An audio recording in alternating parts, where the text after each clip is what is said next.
mais muy ensemble wala feneen fépp pour sàccti pour jéem a rawale booy bi bu ne toq ci noppam te am na ay nit yu gëm seen bopp ñu koy jox information bu ne toq ci noppam mu siiwal ko sénégalais gars yi daw deuxième mu ne booy bi fi nekkee dañuy torox ndax duñu gañeeti dara du sàcc dara mu raw gis ngeen ba tey li leen di giñ gars yi ñu toggaat ba ci yàgg ñu commencé leen di giñ ay financement illicite ñe leen ko giñee ñëw démentir affaire bi ñu toggaat ba mu yàgg lu génn ñu ne c'est à cause de Sonko étudiants yi sax bu ñu génnee di grève nga xamante ni étudiants yi avant Sonko di ñëw lañ fi réew ay étudiants ay Balla Gaye nangam ñu ne c'est à cause de Sonko dégg ma ne nawet bu baaxu ñu ne à cause de Sonko ginnaaw sax bu ne leen ñu à cause de Sonko est-ce que ni nga may dégg bu baax seetlu leen chaque jour ci média yi amul benn opposant mu tudd Sonko amul benn opposant bu ñu tudd parce que pourquoi parce que Sonko moo añ la nga xam ne bu ñëwee day rey seen business ñii la koy def xaj dagg sànni fële sàcc géej fobeeg Mumbaay gi yëpp leen dagg sànni fële ñu demam yàgg ñu koy giñ naan ko nee na bu yéegee ci réew mi kenn dootul baal lu ci yoon ci baalu moo wax ne ko lu ci yoon di baalu nit ah léegi nag fan la ni mujjee dañuy ñëw naan Ousmane Sonko violé na Ousmane Sonko wax ma la violé mais bu taxawoon rek ne damaa bëgg jabar barki sëñ Bamba nañ compté 1 million de jigéen yu taxaw naa ko ngir yàlla takk ma jantal gaay jeune gëm boppam am xam-xam di ko teg fu leer jub wóor ba pare doon jantal gaay comme ñun ñëpp waa Pastef jantal gaay ay wéré réel ay boy borom savoir nga xam kenn mënuñ jënd suñ ko bëggoon dañuy taxaw yuuxu ñu daw barki Mame Cheikh Rafal kan moo bañ am borom kër bu mel ni moom macha allah taxaw defi état ak mooyum am état ak ay ministère am état ak ay ressources ay renseignements généraux état ak ay comment dirais ak ressources yu am yëpp armée mag yooyu yëpp nit taxaw defi la ne la wala ci man lu bon nga wër foo mën di wër ci àdduna mënoo koo teg bët mu taxaw ne la doo gis ci man dara parce que damaa jub damaa set kon yaakaar naa ne nit kooku noonu amu fi du ñaar waa Pastef ñoo mel noonu nan ko wax te dee moo tax raison pour laquelle ñoom fu mu toll Sonko mel ni ay dëmm yu gis yàpp bu ko cop di ngeen ko fi bann kenn du ko cop bu leen sax sonn kenn du cop waa Pastef léegi ni mujjee mu ne booy bi bu ñu ko tëjut élection yi ñu muy législative yi nga xam ne dafa am solo ak local yi nga xam ne ni Sénégalais yi xam nañ ne bu waa Pastef amee majorité déglu leen bu baax li mu leen di wax solo waa Pastef bu ñu amee majorité lépp lu contrat Macky signé woon jëm ci pétrole ak nangam lépp la ñuy tegaat ci table bi par force contre le pouvoir dañ fi seetoon sàcc yëpp mu leer nañ ndax bu boobaa booy borom xam-xam yaa fi ne xale yu ndaw yoo xam kenn mënu leen jënd gëm seen bopp fu waaye dugal dërëm ñu ñuqi la même les comptes offshore de Macky Sall yu nekk te àll ba fépp la ñuy génne ndax mën nañ ko te danañ ko def te am na ay patriotes gëm seen bopp te mën ko te di ko def gars yi ne voilà booy yi bu ñu yéegee te sénégalais bëgg nañ leen commencé nañ def seen preuve te ay ñu jub leen mu ñu leen taxal mu ñu leen a giñ nit ñi gëm léegi nañ jéem a ut pexe buñ ko jëlee ñoom dugal leen ci kaso gi ñu naan dem ci viol bi moom jàpp leen ne nax ngeen seen bopp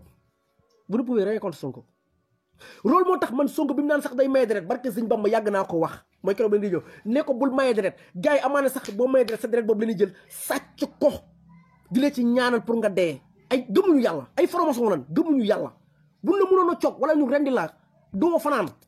bu mënoon a fanaan say allié man mi gën a ñàkk solo Pastef bu ma mënoon a rendi barke Cheikhul Khadim ballan may envoyé fi ma toog mais mënuñ ci ñun dara d'ailleurs dañ lay jéem a convaincre wala ñu jéem a jege la wala ñu jéem a nangam uniquement pour yow booy bi na lay def pour mën la koom moo tax ñëpp ñi nga gisoon ne moo tax Pastef sàcc du fa ne naa fekk du fa ne ku ma xelimtu rek taf gars yi gis la nga rangé beneen boor parce que Pastef sacrifice la laaj sa poos ñaq sa ñaq ak sa doole jox ko sa dëkk moom rek moo mën a tax nga mën a bokk Pastef gëm sa bopp nag mais bu dul loolu boo amul mental d'affaires boobu am mental panafricain am mentalu sénégalais ma bu dëgër këcc gëm sa bopp gëm say maam mënoo nekk Pastef barki alxuraanu karim doo fa yàgg sa temps sa moyen sa xam-xam sa mën-mën sa doole sa ñàkk lépp nga ciy fere même les week-end sa jabar sax ak sa doom da nga leen fi bàyyi parce que jaa ngi xalaat seen avenir ëllëg bi ngay defar moo tax ngay rey sa bopp sacrifice sa bopp ci biir Pastef tax na ay nit ñu bëri ay cadre yu bokkoon ci Pastef tey gars yi dàq leen pour ne dañuy réduire seen i moyens politique ñooñu yàlla suturaal leen ñu gën a nekkat à l'aise te dañuy gën a nekk à l'aise parce que dëgg mooy njëkk te mooy mujj barki Cheikhul Khadim barki Serigne Touba dëgg mooy njëkk mooy mujj mais le Cheikhul Khadim tubaab bi yoroon na ay moyens lu ne mais fa leen mujj ndam dem dellu si ñun noonu lañ koy defee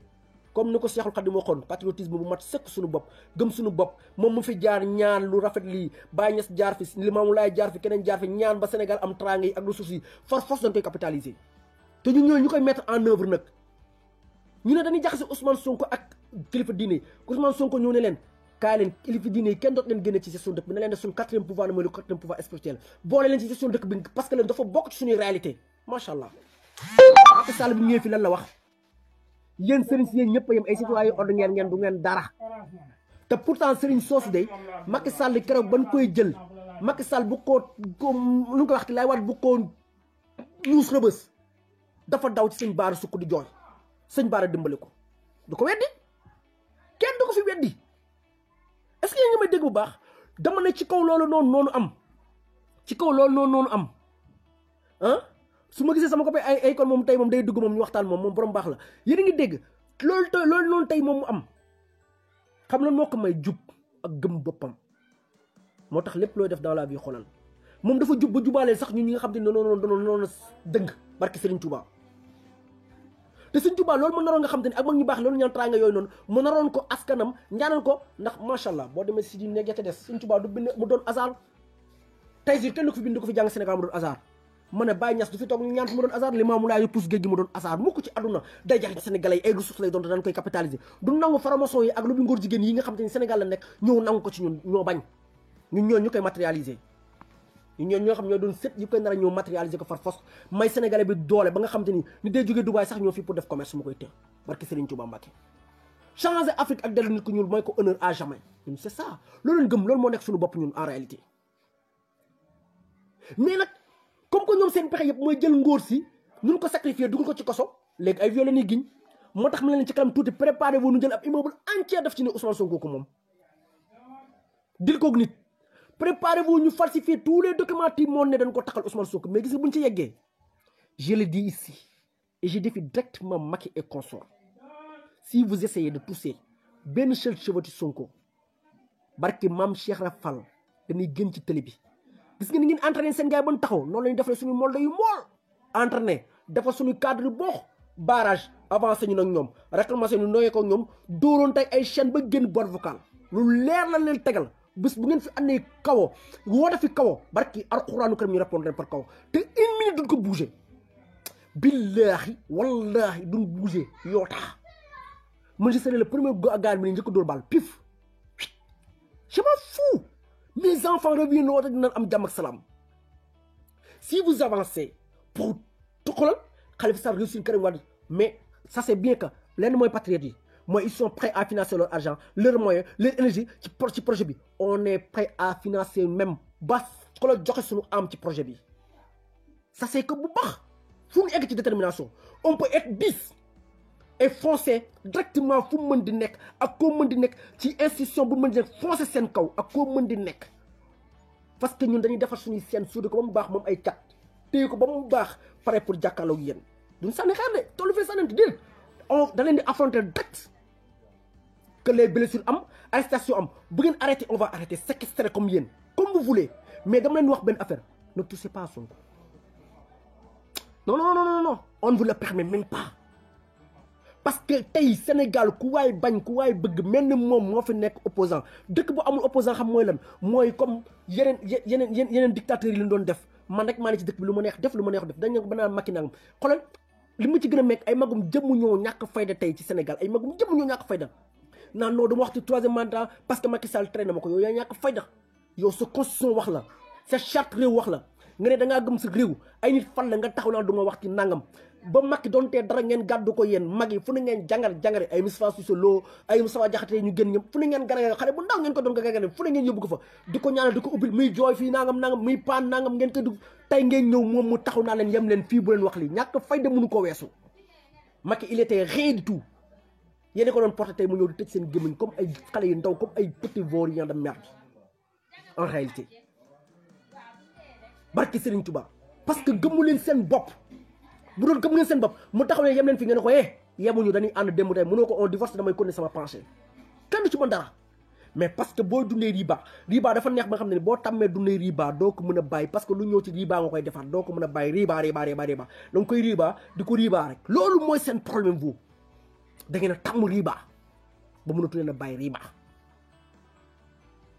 mais nag comme que ñun dañoo ñëw am beneen gis-gis ci politique am beneen taxawaay ci politique am beneen analyse ci politique raison pour laquelle vous nous détestez à merveille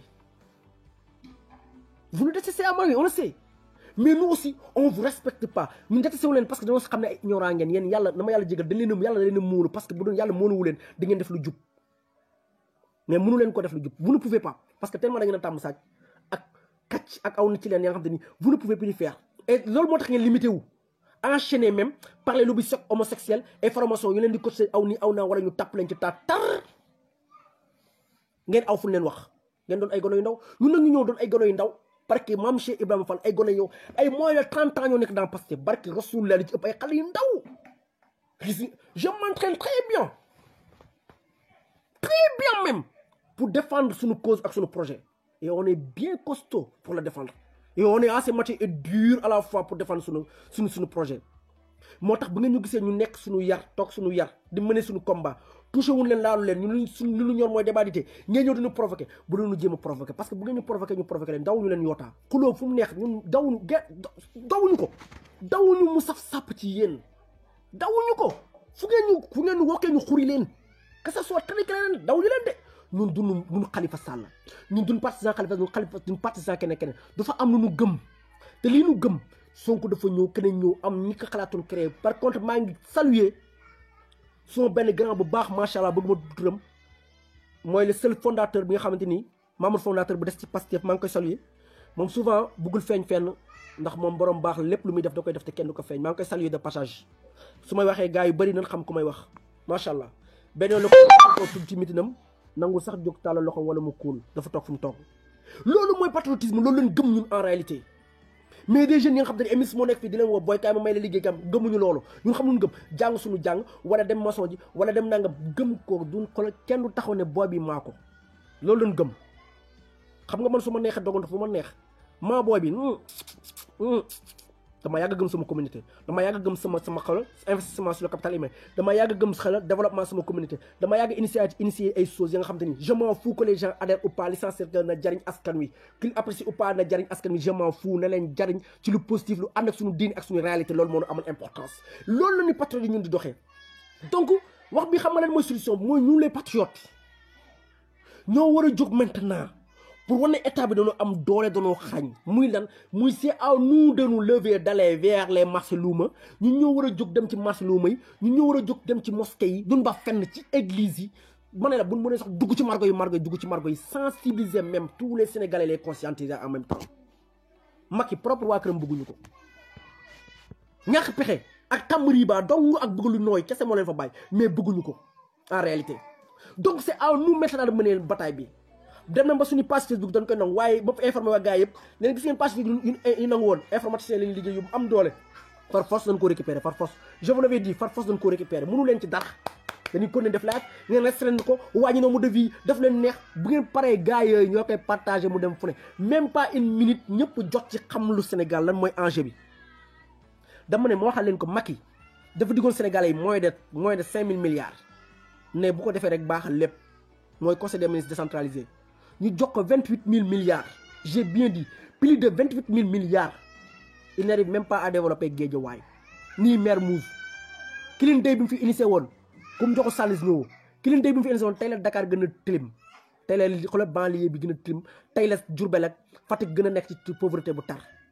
ndool gu metti la askan wi nekkee sonn bu ngeen demee ci maire yi nga xam ne dañu leen duggoon juróomi junni nga romb ci yoonu poste yi allahu akbar sa yaram day daw jeunes yi nga xam yaakaaroon nañ tey li ci waral barça bëtt bi yëpp mooy jeunes yu góorgóorlu woon am seen toq cantine wala seen toq tantine ñu ñëw ramas yëpp jeunes yi amatul espoir amatul dara booy moo tax booy di bëtt dem ay barça yow encadré woo sax secteur informel pour mën a def ay marché moderne ay marché d'échange dem fu mel ni la nga def fële ne ca ban ba nu ngi koy waxati waay jam ñaajo nga mënoon ko def ay marché yu vaste nga xam te ñëpp fay daje ay marché international nga xam jaaykat fi jaay fi jaaykat jën kenn ku ne mën a am sa place mën a gis sa bopp nga diversifier ko lii fii nga jël ministères yi décentraliser ko agriculture mu ñëw fii ci base yi lii ñëw fii fenn fa mu adapté wu parce que tey ci technologie na ne on n'a pas besoin yaa ngi nii maa ngi ne ñuy liggéey nii soxlaatu loolu Sénégal bi mën na toog Tamba wala Ziguinchor wala fii nga toog fi di liggéey loo États-Unis foofu lañ toll comme que yéen xamu ne ñun waa génération 0.2 xam nañ ko ñun ñi nga xam te ne ñoo année forme politique 0.2 xam nañ ko. donc loolu di wane ne solution bi mooy lan que ñun nañ jóg nañu góorgóorlu def le tout pour promouvoir suñu projet nee naa leen na leen concevoir 4 flyers di ci woo gars yëpp ñu réfléchir ci 4 flyers yooyu nañ ko mën a imprimer na nga imprimer le maximum benn bi kii Ousmane Sonko lan mooy Pastef mën nañ ko boole sax à la fois kii Ousmane Sonko lan mooy projet bi d'abord ak enjeu yi ngi nar a am 2024 ci ressources Sénégal ñu conscientiser ji daf ay lu mu dee 100 personnes wala ay 200 wala yenn saa ay 50 personnes dugg ci marché di wax ak maire par maire ba wax Maurice la tey suba nga ñëwaat bu subaa mu déglu la barke Sëñ Tuubaa chaque week-end ñu defandoo ko lëmb dëkk bi seen xol di bon duñ ci mën dara. Ousmane Sonko ban ko jëmee ethnicité dafa bañ bu ko féetalee ci benn affaire mu ne leen man Sénégal man maay prototype type Sénégal muy lan sama yaay mu ngi tudd Khady Ngom séeréer pire sama papa di Joola sama kuloo jugee Fuuta traversé Sénégal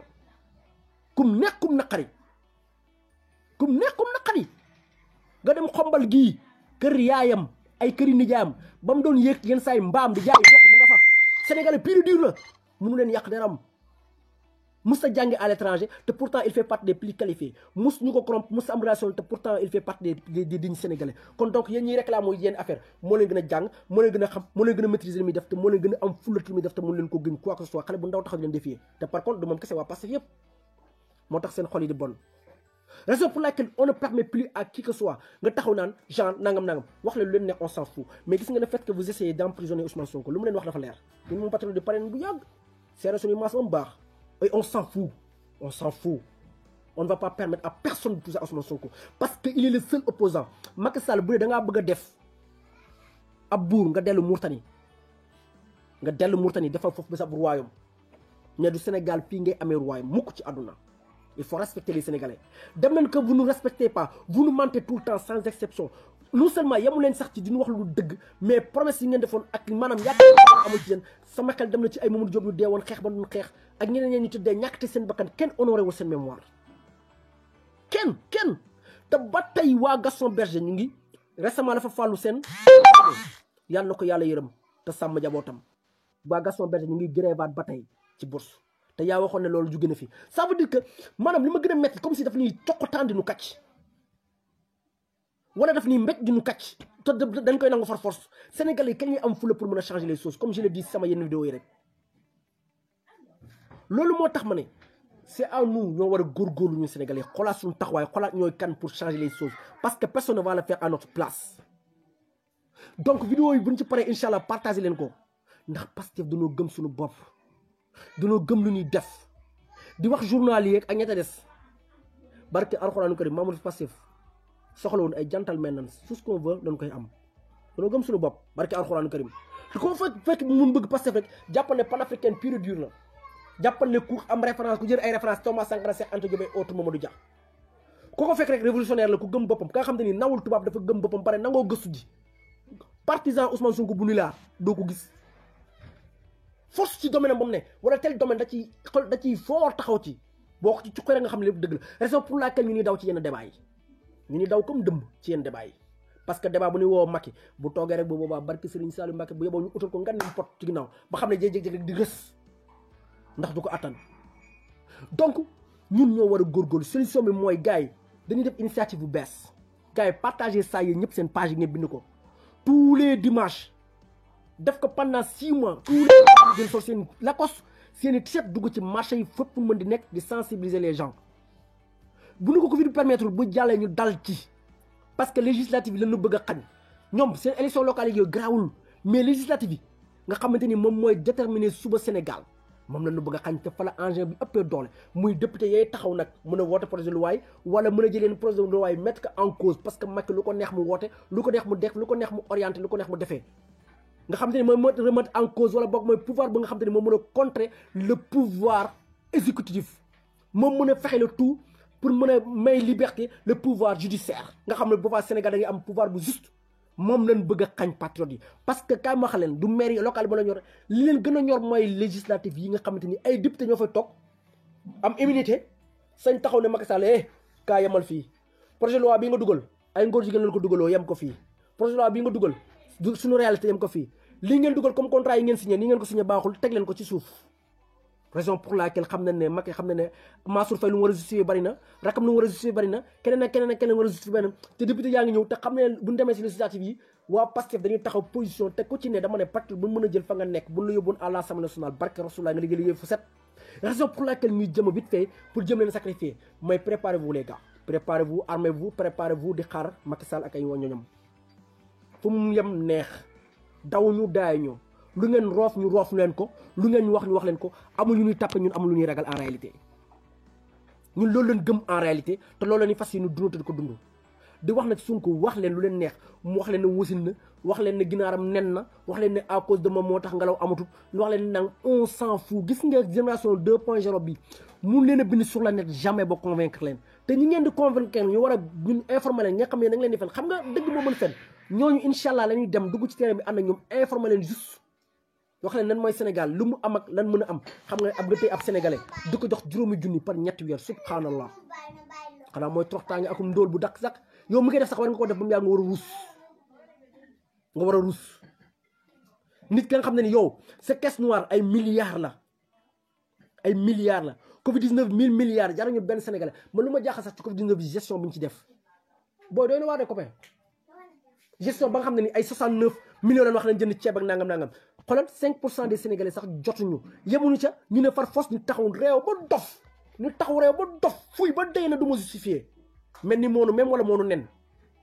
parce que sëñ Touba Mbacké législative incha allah bu jàllee Pastef am majorité à l'Assemblée nationale di nga justifié wu ci A wala ci B forcé on va tout réformer fa leen koy commencé sénégalais di teg seen bët xam ne ñi ñu ngi avancé 2024 ñëw ñu teg Ousmane Sonko ci ko changer le Sénégal partout France ñoo ko kajjil dëkk ba nga xamante ni am say jàmbaar ñu ne suñu soldats yi ay jàmbaar xeeb leen moo tax nga jël aéroport international loge fa français yi ñu fay toog di bu ma ko bumbi dëkk Sénégal la ngay gis ak dëkk Afrique de l'Ouest si ñàkk fay day ay yeneen militaires étrangers ñëw dafa loger nu mu leen neexee doxal nu mu neex di régner seen loi nu mu leen neexee mel ni ñun mun ñu défendre suñu bopp mel ni dañoo nekk période de guerre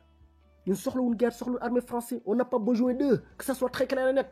on n'a pas besoin des entreprises on a juste besoin d'échanger avec ñoom ak conscience égale ak même traitement ak même niveau ak ego c'est ça qu'on a besoin soxlawuñ leen lenn ci lu wees loolu ndax boo demee dans la structure sénégalais yi fa nekk c'est eux leur chef c'est eux leur supérieur parce que ils sont plus forts que plus intelligents plus costauds et plus déterminants pour mu leer donc nag gars yi tey live bi gudd na maa ngi jéglu bu baax loolu moo nekkoon tey mbir mi di wax ne président Sonko vif yow ku la bañ day dee incha allah dundal amal jàmm nekkal ci jàmm bul teet bul ragal gëmal sa bopp ñu ngi sa ginnaaw xeex bi ñoo koy xeex parce que du Sonko la ñuy xeexal mais projet Pastef la ñuy xeexal te dañoo gëm suñu projet te dañ koy mettre en terme incha allahu rabbi man su ma faatoo je le dis toujours sama doom day ñëw jël projet bi day tegu allah kuli alin Sénégal day changé nekk Sénégal mag ñu baax ñi kon président bul rus bul ragal bul tiit bul jommi bul daw gëmal li ngay gëm nga wax li ngay wax avancé jàll bojo yi bu leen tontu ñii di bind bu leen tontu Macky bu moom daf laa tappet bañ na ko sax sa élève la loo def suba mu copier ko loo wax mu ne da koy copier ñaari fan da ko mën a eggale parce que amul base bi amul ressource bi amul lenn ressource financière bi am na mais xam nu mu koy defee sax xamuñu ko utiliser mais intellectuellement mënu ko def taxawu ci parce que ni laar la daf la tappet gars yi dañ la tappet jaajëf waay booy ñoo nga toj Sénégal gars yëpp tappet la barke maam Cheikh Rafal gars yi nga sàcc yëpp tappet la nga gëm sa bopp nag gars yi am dëgg yëpp te ñi ma dëgg doon ay kilifa gëm la nag barke sëñ Bamba maa gis ay mag yu la gëm projet Pastef ay mag yi nga xam ne dañoo gëm projet Pastef di ko yaakaar di ko dund seen biir xol di ko sensibiliser ku ne barke Sëriñ Tuubaa Mbakke ay mag yu gëm seen bopp comme lu mel ni doyen ànd kan bawol boobu ñu ngi lay ziar bu wér kon bul mës a tàppet bul mës a daw gëmal sa bopp ndax fit moo tax nga egsi fii te fit ñi nga àndal tàppatun ay fit la ñu yor raison pour laquelle si vous nous provoquez on vous provoque tous les jours vous envoyez des gens pour nous surveiller vous essayez de nous pirater nangam xoolal ñoo leen gën a taxaw muñ leen ngeen dalal seen dënn te ma conseillé leen benn affaire Macky et consort gis nga li ngeen jot a jaar sàcc sénégalais yi ak les contrats vite fait delloo leen ko doxul ci yéen de dalu leen ci de ngeen am comme opposition moo ñoo féroce ñoo taxaw te intellectuellement ñoo gëm seen bopp dalu leen ci kon gars yi maa ngi leen di jaar di leen gërëm bu baax gars yi resté nag page bi mais c'est à vous de partager tout ça ñëpp mën cee jot vive